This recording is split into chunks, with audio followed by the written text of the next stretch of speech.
समझ नहीं आया मुझे, आप क्या कह रही हैं? आपने क्या किया?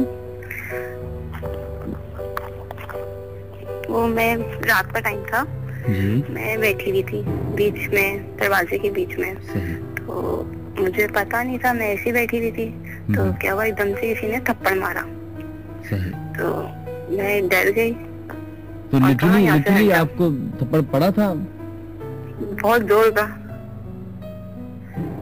और उसका कोई भी नहीं था वहाँ पे मौजूद? नहीं। ओके। मगरिब का टाइम था। चले सही। थैंक यू सो मच, बहुत बहुत शुक्रिया। चले ना।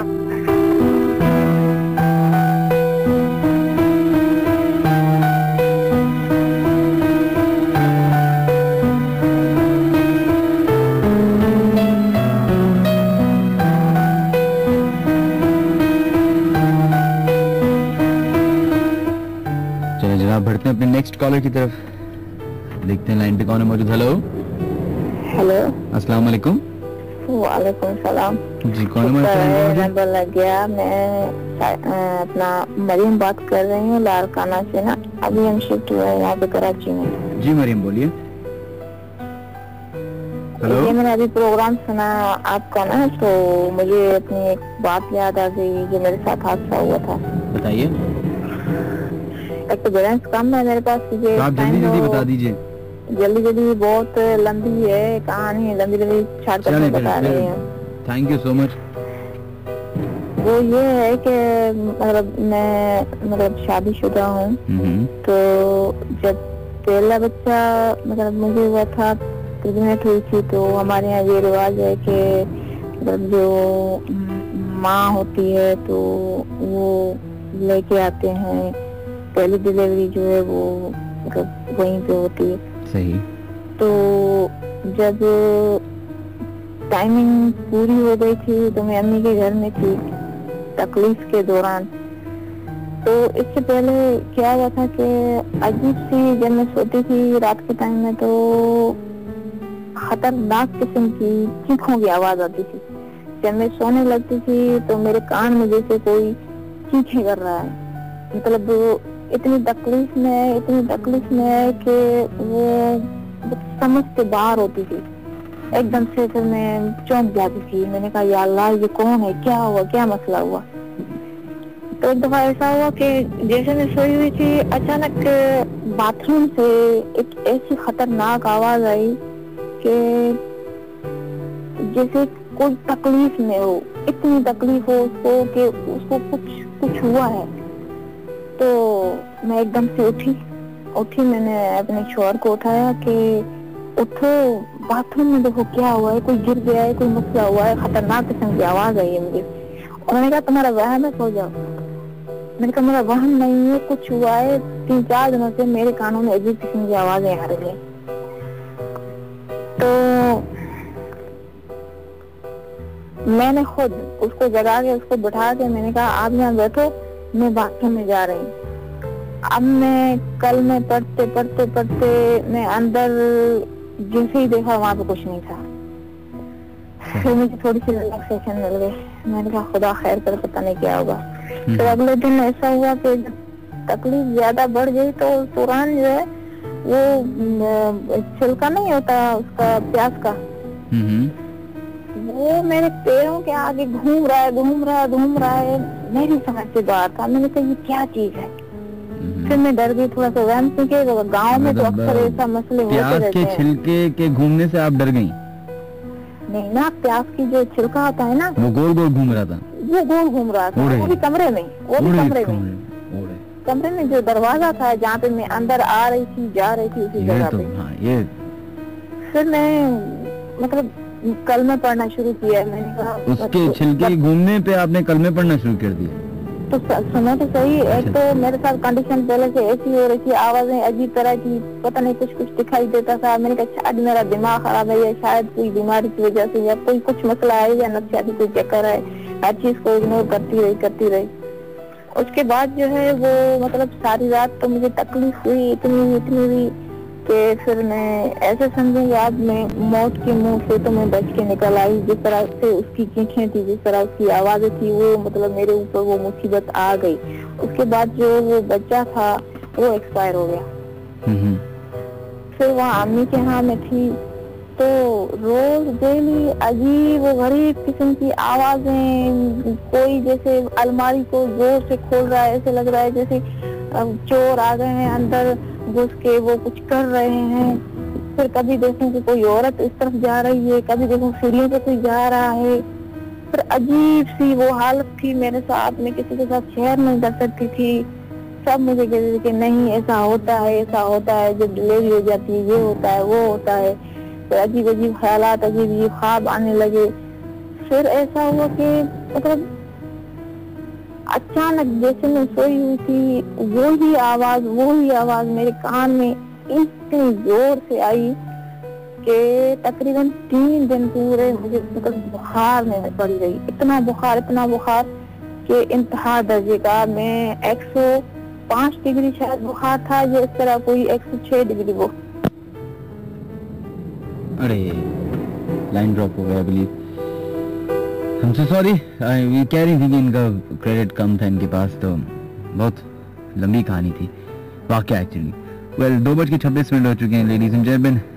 1110000105 वो नंबर है जहाँ पे आप कॉल इन कर सकते हैं और अपने वाकयात हमसे शेयर कर सकते हैं। आज का शो की सैड बात यह है कि 2:45 तक होगा। मैं 10-15 मिनट पहले जाऊंगा क्योंकि मुझे जाके एक जगह जाना है। With this ladies and gentleman 1110000105 पे देखते हैं लाइन पे मौजूद है कौन। हेलो वालेकुम अस्सलाम जनाब, कौन है वहाँ से लाइन पे मौजूद? मैं अनम बात कर रही हूँ। मिनाज भाई जी अनम। मिनाज भाई अभी मैं आपका शो सुन रही थी, इससे जो पहले कॉलर आई थी जी जी तो वो ना आपको सुना रही थी ना वाकया। तो एक सेकंड सॉरी, मेरा बहुत जोर से दिल धड़क रहा है। आवाज आ रही है? हाँ तो उसमें क्या हुआ कि एकदम बात करने लगी ना वो, तो वो लड़के ने शायद अपनी बहन को दी थी कॉल। तो बात करने लगी, एकदम ना पीछे से किसी ने बोला बहुत हल्की सी आवाज में ना कोई विस्पर कर रहा था। हाँ वो उनको कोई बता रहा होगा। नहीं वो नान भाई किसी और की आवाज थी, मुझे पता नहीं था। तो इट वाज लाइक कि वो उन्होंने बोला ही नहीं था। वो ऐसा लगा जैसे किसी ने आपके माइक में बोला है पीछे से ना। अरे आप तो हमें भी डरा रही हैं। नहीं वाकई में मिनाज भाई मेरी हालत बहुत बुरी हो गई। मेरी बहन ने भी सुनी थी, वो भी बहुत डर गई है। हेलो सलाम मिनाज भाई। वालेकुम अस्सलाम जी। मिनाज भाई मैं सारी बात कर रही हूँ। अभी हम लोग आपका शो सुन रहे थे and it was very weird because के काफी ऐसे लोग बोल रहे थे कि आपके पीछे से आवाजें आती हैं। हमने बहुत कोशिश करी लेकिन हमें नहीं आई। ठीक है, इत्तेफाक की बात है कि आज हम वॉल्यूम थोड़ा तेज करके बैठे हुए थे, तो वो लड़की बात कर रही थी और बात करते मतलब वो बात कर रही है सही है, और बीच में से ना किसी और लड़की की एकदम से आवाज आई कि मुझे नहीं पता था। और वो भी इतना विस्पर कर रही थी कि आई वाज लाइक, मैं एकदम शॉक हो गई और मैं अपनी बहन को देख रही हूँ कि तुमने सुना? एंड वो कह रही है हाँ तुमने सुना। और वी वर लाइक कि ये क्या है, मतलब अच्छा बाय द वे हमारे जो हेडफोन्स होते हैं वो बहुत ज्यादा शार्प होते हैं। मुझे तो ये आवाज नहीं आई थी। आई डोंट नो मिनाज भाई, मुझे तो हम लोग को तो कुछ समझ ही नहीं आया ना। हमने बोला कि मतलब पता नहीं। अच्छा मिनाज भाई, ये मेरी सिस्टर को आपको एक वाकया सुनाना है। जी बताइए। हेलो जी मिनाज भाई, ये वाकया मैंने उनको मेरी खाला ने मुझे सुनाया था। वो मैंने पहले ही बहुत पहले आपको उनका वाकया सुनाया था, तो वो एक दिन आई नहीं थी। मैंने बोला कुछ और कोई इंटरेस्टिंग वाकया सुनाए, तो उन्होंने वो रहती थी मलीर कैंट के पास ही उनका घर था ना। वो घर तकरीबन 3 साल बाद आबाद हुआ था, तो वो रहने गई थी, तो उन्होंने पूरा बहुत अच्छे से बनवाया था। तो वहाँ पे वो रहती थी। शुरू में तो ठीक रहा, फिर वो एक बच्चा उनको नज़र आता था, तो उन्होंने ना बहुत पढ़ना शुरू कर दिया, क्योंकि उनके छोटे 2 बेटे थे, वो भी स्कूल चले जाते थे, और हमारे जो खालू थे वो भी ऑफिशियल, तो वो अकेले होती थी घर में। तो उन्होंने बहुत ज़्यादा पढ़ना स्टार्ट कर दिया। एक दिन वो दोपहर में सो रही थी, तो उन्हें ख्वाब में एक औरत नज़र आई। ठीक है, तो उसकी शक्ल जो है ना वो बहुत रौनी सी थी और लंबे नाखून थे। तो वो जो है ना मेरी खाला को पकड़ने लगी ना भागकर। तो मेरी खाला ने जो है वो आयतल कुर्सी पढ़ना शुरू कर दी। जैसे उन्होंने आयतल कुर्सी पढ़ी तो उसका चेहरा बिल्कुल ठीक हो गया और उसने उसी वक्त बोला कि तुम बहुत पढ़ती हो ना इसलिए तुम बच गई, ठीक है। और वो ये सब अपने घर में ही देख रही थी ख्वाब ना, तो उन्हें अपना घर ही नजर आया। तो वो औरत चलती हुई छत पे चली गई, ठीक है। तो ये वाकयात ना घर में होना कम हो गए। फिर उसके बाद उन्होंने जब थोड़े दिन बाद ऊपर छत पे गई ना, तो छत पे उन्होंने देखा कि छत पे उनका एक छोटा सा कमरा था सिर्फ, तो वहाँ पर जो है ना किसी ने जो है ना गंदगी कर दी थी। अब ये नहीं पता कि किसने गंदगी की थी, पहले इनके नीचे वाले घर में हो जाती थी खुद ब खुद, ठीक है। तो जब इन्होंने यहाँ पे पढ़ना स्टार्ट किया नीचे वाले घर में, तो यहाँ पे ख़त्म हो गई वो चीज़, ऊपर ट्रांसफ़र हो गई। तो उसके बाद काफ़ी ज़्यादा ये होने लगे थे वाक़यात ना। तो वो मतलब कि छिपकली नज़र आती, 1 सेकंड के लिए छिपकली नज़र आती थी और एकदम गायब। और या तो एक साथ इतनी सारी छिपकलियाँ उनके बाथरूम के स्टोर में नज़र आने लग जाती थी। इनके बहुत ज़्यादा वियर्ड होने लगे थे वाक़यात। तो अब वो उन्होंने घर छोड़ दिया है ना, तो अभी नए लोग आए हैं, मे भी शायद उन्होंने भी ये घर छोड़ दिया है, खबर तो यही मिली है।